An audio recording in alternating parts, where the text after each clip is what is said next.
इस वीडियो में सबका स्वागत है दोस्तों। वीडियो शुरू करने से पहले एक इम्पॉर्टेंट बात कहना चाहूंगा।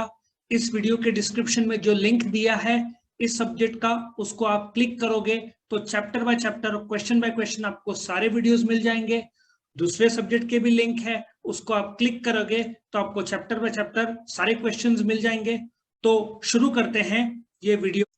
Importance of micro economics. इस वीडियो में ये क्वेश्चन कितने मार्क्स का है मैं बताऊंगा, इसको कैसे लिखना है मैं बताऊंगा, और इसके 10 के 10 पॉइंट्स कैसे लर्न करने हैं 10 सेकंड के अंदर। By the end of this video एक बहुत बढ़िया स्टोरी मैंने बनाई है जिसमें मैं प्रॉमिस करता हूं 10 के 10 पॉइंट्स तुम लोग को 10 सेकंड के अंदर लर्न हो जाएंगे। तो शुरू करते हैं ये क्वेश्चन। नाउ सबसे पहले ये क्वेश्चन आएगा बेटा 4 मार्क का। ये 8 मार्क का तुम लोग को नहीं आ सकता क्योंकि दूसरे इंपॉर्टेंट क्वेश्चन है, इसके लिए ये 4 मार्क का ही आना चाहिए। लेकिन आंसर को ताकत मिले इसलिए तुम लिखोगे A B C D E F G. F will be the importance of micro economics. समझ में आया? याद रखना कि बाय चांस टाइम नहीं मिला तो at least A B C, A origin या A derive from, B meaning, C definition और डी इंपॉर्टेंस लिख सकते हो। एग्जाम में टाइम कम है तो समझ में आया। और फिर तुम्हारा जो, यदि मैं एज्यूम कर रहा हूं तुम सारा लिखोगे F importance of micro economics, तो तुम्हारा 1 2 3 4 आएगा ये। ठीक है, सो अभी हम इसको शुरू करते हैं। ये देखो इंपॉर्टेंस ऑफ माइक्रो इकोनॉमिक्स तुम्हारे सामने सारे के सारे पॉइंट्स आए हैं। मैं एक एक करके इसको डिटेल अभी एक्सप्लेनेशन देने वाला हूं। सो स्टार्ट करते हैं। नंबर 1, माइक्रो इकोनॉमिक्स सबको पता है क्या होता है। Micro means small, macro means पूरा देश, माइक्रो मीन्स एक इंसान का इनकम जिसको टेक्निकल भाषा में कंज्यूमर इनकम बोलेंगे, या एक दुकानदार का सप्लाई जिसको टेक्निकल भाषा में बोलेंगे फर्म्स सप्लाई। ठीक है, नाउ एक फ्री मार्केट कैसा काम करता है? जैसे भाजी मार्केट, तुम जाओगे, भाजी वाला सेलर है, टेक्निकल इकोनॉमिक्स में उसको फर्म बोलेंगे। तुम कंज्यूमर हो, वो बोलेगा 30 रुपए किलो, तुम बोलोगे 20 रुपए किलो, लास्ट में 25 रुपए में दोनों सेटल हो जाएगा। सो फ्री मार्केट इकोनॉमी कैसे वर्क करता है? जहां पे गवर्नमेंट का दखलंदाजी ना हो, जहां पे डिमांड और सप्लाई मिलकर इंटरसेक्शन, ठीक है ना, जिसको टेक्निकल भाषा में इक्विलिब्रियम बोलते हैं, कि डिमांड और सप्लाई एक ही प्लेटफॉर्म पे आ गए, कि बेचने वाला भी 25 में बेचने के लिए तैयार है, खरीदने वाला भी 25 रुपए में खरीदने के लिए तैयार है। आया समझ में? पहला, फ्री मार्केट इकोनॉमी कैसे वर्क करता है, क्योंकि माइक्रो इकोनॉमिक्स एज्यूम करता है कि गवर्नमेंट का इंटरवेंशन मतलब दखलंदाजी नहीं है। ये एजम्पशन है ऑफ माइक्रो इकोनॉमिक्स की गवर्नमेंट का इंटरफेरेंस नहीं है, जिसको टेक्निकल भाषा में नॉन लैसिसफेयर बोलते हैं, ये लैसिसफेयर बोलते हैं। लैसिसफेयर मतलब नो गवर्नमेंट इंटरवेंशन, ये माइक्रो इकोनॉमिक्स का एजम्पशन है। प्राइस डिटर्मिनेशन, प्राइस डिटर्मिनेशन मैंने बता दिया। तुम मार्केट में गए, प्याज का दाम कैसे तय होगा? डिमांड, वो बार्गेनिंग में होगा, लेकिन दोनों एक ही फुटिंग में आते हैं। वो 30 रुपए किलो, तुम 20 रुपए किलो, बाद में 25 रुपए में एग्री किया। So price determination on the basis of demand और सप्लाई तय होता है। लॉजिक सबको समझ में आया? फॉर एग्जाम्पल, प्याज का दाम कब बढ़ जाता है? इंडिया ने बहुत सारा एक्सपोर्ट कर दिया तो देश में सप्लाई बढ़ेगा क्या घटेगा?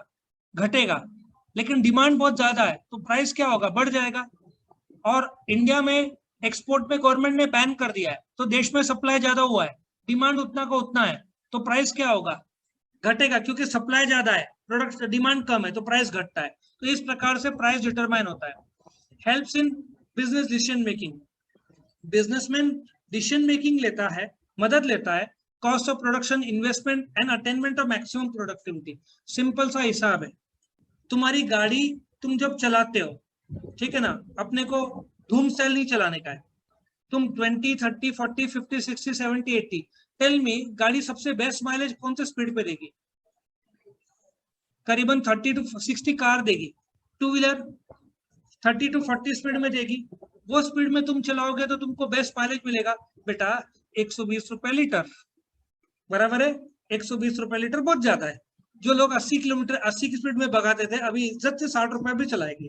पाकिस्तान में 200 रुपए लीटर डीजल होने का चांसेस दिखता है। तो जो लोग ऐसे लोग हैं, धूम स्टाइल कोई नहीं चलाएगा क्योंकि सबके धूम, पेट्रोल धूम हो जाएगा। तो इसलिए डिसीजन मेकिंग में तुम प्रोडक्शन उतना करोगे, बहुत ज्यादा प्रोडक्शन कर दिया तो तुम्हारा स्टॉक बनाने का खर्चा हो जाता है। बहुत कम प्रोडक्शन कर दिया तो लोग कॉम्पिटिटर से ले लेंगे। समझ में आ रहा है? तो डिसीजन मेकिंग क्या होगा, प्रोडक्शन में, इन्वेस्टमेंट में, मैक्सिमम प्रोडक्टिविटी जिसमें आउटपुट अच्छा हो और कॉस्ट मिनिमम हो। Guide for production planning. Now एक इकोनॉमिक्स में एक कर्व है जिसको लॉ ऑफ वेरिएबल प्रोपोर्शन बोलते हैं, ठीक है ना। उसमें 3 स्टेजेस है, स्टेज 1, स्टेज 2 और एक स्टेज 3, ऐसे 3 स्टेजेस है। तो ऐसा कहा जाता है ये 3 स्टेज के बाद है, ये थर्ड है, ये सेकंड है, ये फर्स्ट है। ऐसा बोला जाता है कि इस लेवल पे प्रोडक्शन सबसे बेस्ट होता है क्योंकि तुम्हारा कॉस्ट सबसे ज्यादा रहता है, आउटपुट सबसे ज्यादा। ये तुमको सिलेबस में नहीं है लेकिन उसको लॉ ऑफ वेरिएबल प्रोपोर्शन बोलते हैं। सो प्रोडक्शन प्लानिंग वैसे करो जिसमें तुम्हारा कॉस्ट मिनिमम हो। वही वाली बात है कि तुम प्रोडक्शन जिसमें तुम्हारा आउटपुट ज्यादा से ज्यादा हो और कॉस्ट कम से कम हो। Correct? Basis for prediction. Now अभी दिवाली ये साल अक्टूबर नवंबर को होगा, अभी चल रहा है अप्रैल। अपना जो वेधशाला बोलते हैं, जो बोलते हैं ना कि बारिश कैसे होगी इस साल, नॉर्मली अप्रैल मई में अनाउंसमेंट आता है बारिश अच्छी होगी। बारिश अच्छी हो ना हो पहले से वो लोग सेव कर देते हैं, पहले बोल दिया बारिश अच्छी नहीं होगी तो लोग डर जाएंगे। लेकिन फॉर एग्जाम्पल यदि बारिश अच्छी हुई तो किसका शेयर्स का दाम या किसका सेल बढ़ने का चांस रहता है? गाड़ियों का। कैसे? बहुत सारे फार्मर्स गाड़ियां खरीदते हैं बारिश अच्छी हुई तो। इसलिए द मोमेंट न्यूज आता है कि इस साल बारिश अच्छी होगी, वेदर फोरकास्ट अगले 4-6 महीने को एक अंदाजन आता है। जैसी प्रिडिक्शन आया कि बारिश अच्छी होगी तो तुरंत प्रोड्यूसर अंदाजा लगाता है, पिछले साल 1 लाख बेचा था तो इस साल 1,10,000 बेचेगा। और इलेक्ट्रिक व्हीकल वाले तो बोलेंगे पिछले साल 50,000 बेचा था, बाय द वे पिछले साल 70,000 बिका था कोविड के टाइम में, और इस साल 2 लाख 2.5 लाख चला गया है। इतने ज्यादा इलेक्ट्रिकल व्हीकल, आग नहीं लगी होती गाड़ियों में तो 2.5 लाख क्या 5 लाख हो गया होता इस साल के दिवाली में। पेट्रोल के दाम 120 रुपए लीटर है और तुम्हारा ई व्हीकल का कॉस्ट कितना है? 1/4 ऑफ द पेट्रोल कॉस्ट, ठीक है ना। तो प्रिडिक्शन मतलब तुम कितना बेचने का उम्मीद रखते हो। जैसे मैं तुम्हारा प्रिडिक्शन करूं बेटा, अगले 1 महीने में तुम पढ़ाई बहुत कम करने वाले हो क्योंकि मई का महीना आने वाला है और तुमको घूमने की इच्छा होगी तो तुम्हारा पढ़ाई कम होगा छुट्टियों में। समझ में आ रहा है? सर आप प्रेडिक्शन गलत कर रहे हो, हम पढ़ाई करेंगे। वेरी गुड, अगले वीक सैटरडे को आप टेस्ट देंगे, ठीक है। So art of economising, art of economising बेटा सबको करना पड़ता है, कोविड के बाद तो और ज्यादा। आर्ट ऑफ इकोनॉमाइजिंग में बेसिकली 2 लॉजिक है, maximum productivity, minimise cost. Company तुम ले लो ना, अच्छे अच्छे कंपनीज एम्प्लॉइज को हकाल रही है। तुमने देखा था ना वो अमेरिका में कौन आदमी था इंडियन जिसने ऑनलाइन जूम के मीटिंग में आकर 800 लोग को हकाल दिया था एक साथ, सीधा बोल दिया था बस तुम्हारा जॉब खत्म। अभी ऐसे ही होता है। एक वो कौन सा है एजुकेशनल एक ऐप है ना, कौन सा ऐप है? हाँ, उसका कॉम्पिटिटर एक फेमस है वेदांतु, एक और है, एक और है जो तुम्हारा अन एकेडमी है या यूएन एकेडमी जो भी है, उसमें 6,000 एम्प्लॉइज थे। अभी आर्ट ऑफ इकोनॉमाइजिंग में ऑफलाइन शुरू हो गए लेक्चर्स तो उनका डिमांड में थोड़ा असर हुआ, 10% एम्प्लॉय को उन्होंने हकाल दिया, ले ऑफ, कम कर दिया, ठीक है। उसमें टीचर्स भी शामिल थे, ठीक है ना। सो इकोनॉमाइजिंग में तुमको करना ही पड़ता है to minimise cost and maximise sales. Model building, ये अलग अलग terms, concept, terminologies, GDP, GNP, GDP at market price, GDP at factor cost, GNP at market price, GNP at factor cost, per capita income, real income, बहुत सारे इसमें, market income, national income में तो भर भर के कंसेप्ट है, ठीक है ना। सो इकोनॉमिक्स, वैसे तो वो मैक्रो इकोनॉमिक्स का कंसेप्ट है लेकिन माइक्रो इकोनॉमिक्स बहुत सारे टर्म्स, कंसेप्ट्स, ठीक है ना, ये रिलीज करता है, रिवील करता है, बनाता है, मॉडल्स बनाता है। ऑन द बेसिस ये प्रोडक्ट का ये डिमांड हो सकता है, ऐसे अलग अलग मॉडल्स भी बनते हैं किसके? माइक्रो इकोनॉमिक्स के। Useful to government. अभी पेट्रोल प्राइस, वैसे तो पेट्रोल प्राइस गवर्नमेंट तय नहीं करता, मेरे टाइम में गवर्नमेंट तय करता था प्राइस, अभी गवर्नमेंट तय नहीं करता। अभी कौन तय करता है? Market forces. 120 रुपया किसके हिसाब से है? इंटरनेशनल प्राइसिंग के हिसाब से। तो जो टैक्स पॉलिसी है अभी महंगाई की वजह से, टेल मी क्या गवर्नमेंट ने इनकम टैक्स बढ़ाया है? ऑलरेडी लोगों की हालत खराब है कोविड की वजह से, तो गवर्नमेंट ने इस साल टैक्स बढ़ाया ही नहीं, जैसा था वैसे ही रखा। सो गवर्नमेंट क्या करता है, यदि अभी इकोनॉमिक पॉलिसी ले लो, इसमें एक पॉलिसी है तुम्हारा फिस्कल पॉलिसी, जो कि टैक्स के संदर्भ में। यदि मार्केट में बहुत डिमांड लोग कर रहे हैं, ठीक है ना, गोल्ड बहुत लोग खरीद रहे हैं, गोल्ड अपन इंपोर्ट करते हैं, तो गवर्नमेंट ने क्या किया, टैक्स बढ़ा दिया 12.5%। फिर कोविड के टाइम में डाउन हो गया ना सेल, तो गवर्नमेंट ने 7.5% कर दिया। तो गवर्नमेंट देखता है क्या सिचुएशन है मार्केट का, उस हिसाब से। मॉनेटरी पॉलिसी क्या है, नोट्स छापने का पॉलिसी, मार्केट में उधारी का पॉलिसी। टेल मी, अभी उधारी कम है क्या ज्यादा है? बहुत कम है, कोविड के बाद लोग लिमिटेड उधारी ले रहे हैं, सो इसलिए रेट ऑफ इंटरेस्ट क्या है, कम है। तो ये सब वैसे तो ये मैक्रो लेवल पे आते हैं, लेकिन माइक्रो लेवल पे असर करते हैं। पेट्रोल का दाम माइक्रो लेवल पे, एक लीटर का दाम चेंज हुआ तो माइक्रो लेवल पे होता है, लेकिन असर लोगों को होता है। सो इस प्रकार से वेज पॉलिसी, अभी टेल मी, एक मिनिमम पगार गवर्नमेंट ने कितना तय किया? 140 था, फिर 170 किया, अभी शायद 219 किया है। एक दिन का 200 रुपए के ऊपर देना पड़ेगा जब तुम हायर करते हो एम्प्लॉय को, राइट? ये मिनिमम गवर्नमेंट ने तय किया है ऑन द बेसिस ऑफ महंगाई और सब पैरामीटर्स, ठीक है।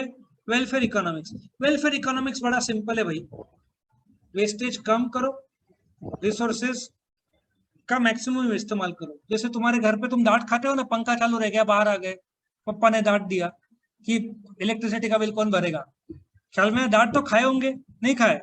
ट्यूबलाइट चालू, पंखा चालू, नहीं खाते? नहीं तो लाइट चालू नहीं करती तू? तू तो बहुत डांट खाता होगा। हाँ, लाइट चालू, हाँ तेरे मन में ऐसे पढ़ाई पढ़ाई चलता होगा ना, सर का टेस्ट है पढ़ाई करूंगा, तो लाइट चालू रह जाता होगा ना, वापस आने का टाइम वेस्ट नहीं।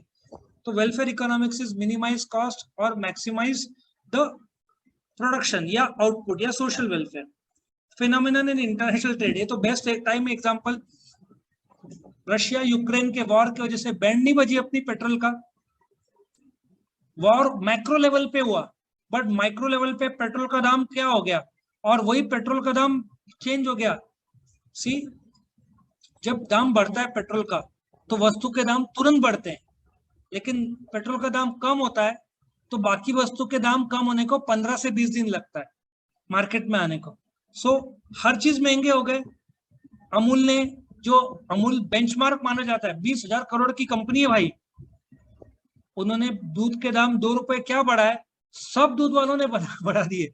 नासिक का सबसे बेस्ट जो प्योर दही जो मिलता है ना, अतुल, सुना होगा, कितना था? 100 रुपया आई थिंक 1 किलो, अभी जाओ 120 रुपए किलो, 20 रुपया एक झटके में उन्होंने बढ़ा दिया। गर्मी का सीजन, रेट्स बढ़ गया। सो इंटरनेशनल ट्रेड का माइक्रो लेवल पे सॉलिड असर होता है। एक और एग्जांपल दूंगा, ये तो बेस्ट एग्जांपल होगा। ताइवान, जो चिप बनता है ना, जो मोबाइल और कार में लगता है, मेन बनाने वाला गढ़ है ताइवान, चाइना नहीं है ताइवान। ताइवान में एक एम्प्लॉय को कोविड हो गया तो उन्होंने पूरा फैक्ट्री बंद कर दिया है, इंडिया की बैंड बज गई। कार मैन्युफैक्चर को प्रोडक्शन कम करना पड़ा, सब।